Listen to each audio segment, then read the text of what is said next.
자, 부가가치세 매입세액은 공제하죠. 과세사업과 관련된 것은 공제하고 과세사업과 관련이 없는 것은 불공제하죠. 그 과세사업과 관련이 없는 게 면세사업 등이 되는 거죠. 그래서 공통매입세액은 첫 번째 가르는 게 되게 중요해. 올해 시험 문제도 역시 마찬가지이고. 자, 공통매입세액은 안 분하는데 일단은 공통으로 쓰는 거야 돼. 공통. 공통이라는 건 과세사업하고 면세사업에 같이 쓰는 걸 얘기해. 면세사업 등에.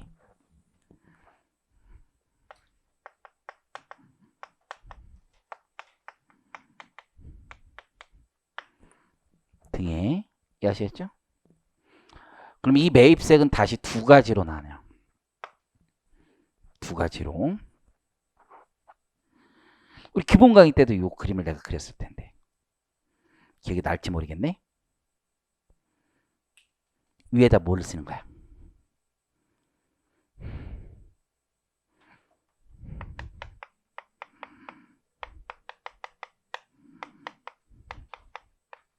실지 귀속이 구분되는 것과 실지 귀속이 구분되지 않는 것으로 나누는 거야. 대단히 어려운 문제지. 실지 귀속이 구분되느냐, 구분되지 않느냐. 실지 귀속이 구분되는 것과 구분되지 않는 것으로 나뉜다. 우리 친구 옛날에 필기한 거 찾아본 거야? 그대로 돼 있죠? 그대로 돼 있다. 그대로. 2019년 세법학 문제 있지. 세법학 문제. 문제 2번이 이거야. 실제 기속이 구분된다고 줬어. 근데 안 분된다라고 답안지 쓴 놈이 아니라 분들은 주소를 못 찾는 거야. 못 찾는 거. 응? 안 분된다고. 이해하시겠죠? 기본적으로 안 분이 되려면 안 분이 이때부터 가는 거야. 이때부터. 안 분이 되려면 귀속이 구분되지 않아야 되는 거야. 귀속이 구분됐을 땐 안 분한다고 쓰는 게 아니야. 그냥 귀속대로 처리하는 거야. 법이 그래. 법이. 구분하는 게 이해하시겠죠? 귀속이 구분되지 않아.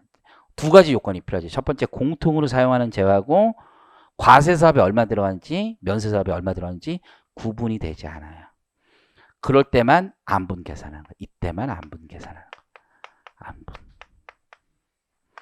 물론 안분하기 위해서는 원래 매입세 공제가 되는 것을 전제로 하는 거지. 매입세 공제가 안 되면 안 되는 거지. 이해하시겠죠?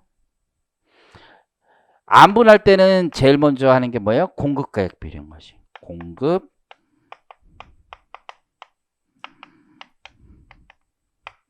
가액 비율. 이게 제일 중요한 거야. 당해 과세 기간에 공급가액 비율로 가는 거죠. 근데 공급가액 비율로 가야 되는데 공급가액 비율이 없는 경우가 있겠죠. 사업 준비 단계라면 어느 한쪽에 공급가액이 없을 수 있잖아요. 그렇죠? 그때는 임시 비율을 쓰는 거지. 앞으로 쓸 거. 그래서 어떻게 하는 거예요? 매입가액이나 그렇죠? 예정 공급가액 쓰는 거죠. 그것도 없으면 예정 사용 면적 비율을 쓰는 거지. 면적 비율 이렇게 가는 거지. 그거는 많이 공부했으니까. 물론 여기에도 중요성의 원칙은 있는 거죠. 5%를 500만 원 룰, 5만 원 룰 이렇게 나뉘는 거지. 큰 그림을 잘 그리는 게 중요해요. 큰 그림을. 제일 중요한 건 앞단에 있지, 탑다운에서 앞단에 있지, 뒷단에 있지 않아. 안분 공식에 너무 집착하지 마세요. 세무의 개용이 있지, 세무의 개용. 자, 그러면 가볼게요. 공통 매입세액. 원칙이 뭐래? 파란색으로 적혀서 실지 귀속에 따르는 거야. 아니, 시험 문제 실지 귀속이 분명하다고 이렇게 줬으면 실지 귀속에 따른다라고 얘기만 하면 되는 거지 뭐. 그렇죠? 자, 그러면 이제 세법학에서 큰 주제가 뭐냐? 자, 여보세요. 이미 시험 문제 여러 번 나왔어. 안분이라는 건 사실 원가액에서 많이 배우죠. 원가액이가 안분 청구가 아니야. 원가액이 맨날 안분하는 거 아니야. 공통비를 어떻게 할까? A, B, C? 공통비 열심히 해보자 이거지.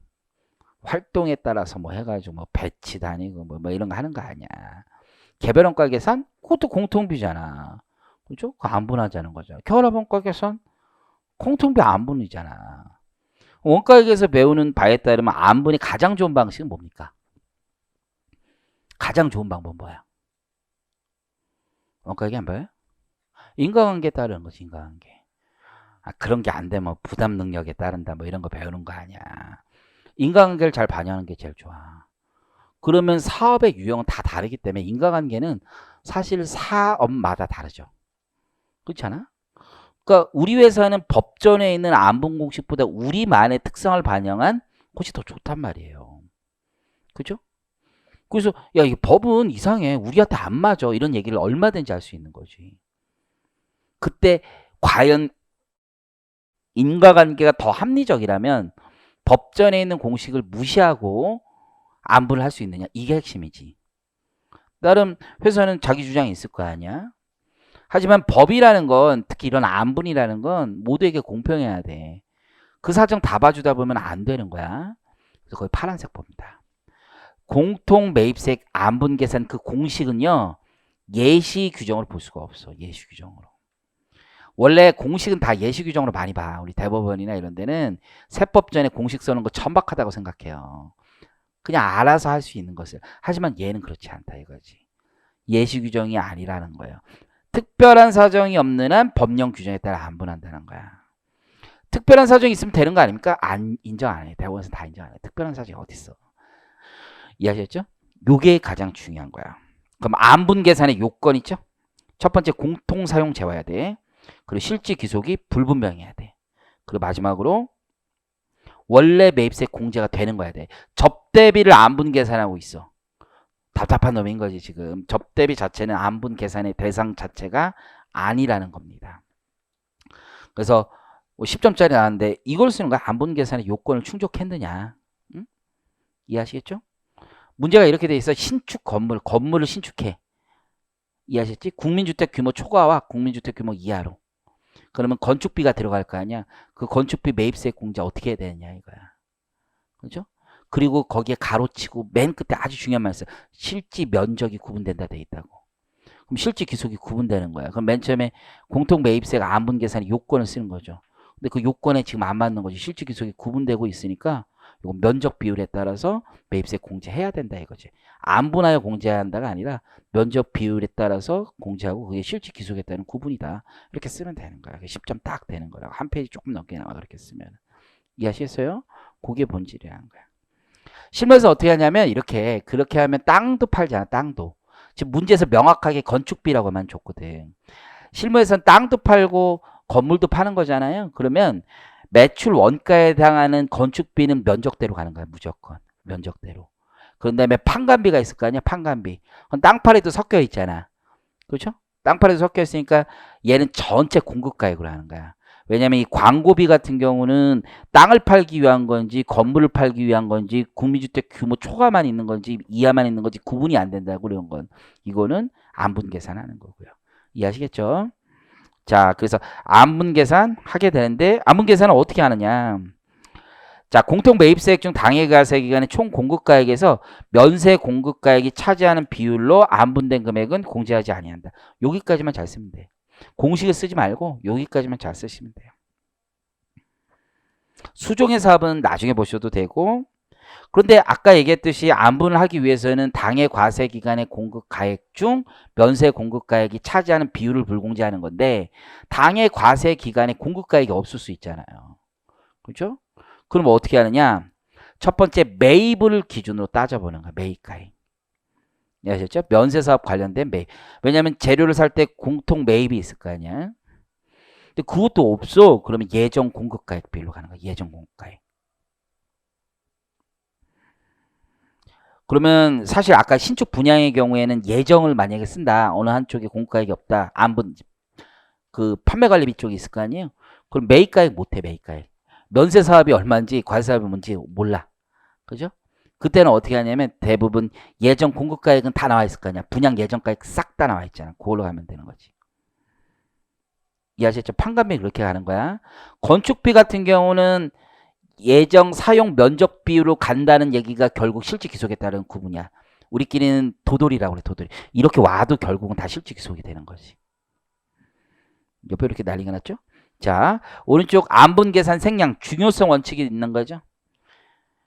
생략한다는 얘기는 공급가액에서 안분을 생략한다는 전액 과세한다는 얘기고, 여기 매입 쪽에서 안분을 생략한다는 얘기는 전액 공제해 준다는 얘기예요. 전액 공제해 준다.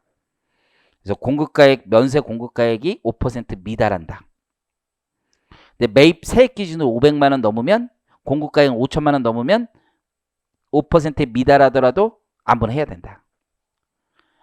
5만 원이었었죠. 그래서 공급가액은 50만 원이었고 여기는 5만 원이죠.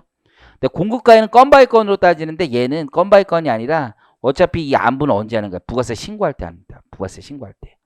그러니까 해당 과세 기간 중 공통 매입세액이 되는 거지. 신규 사업자는 매각에 대해서 어떻게 하는 거야? 안분 생략했죠?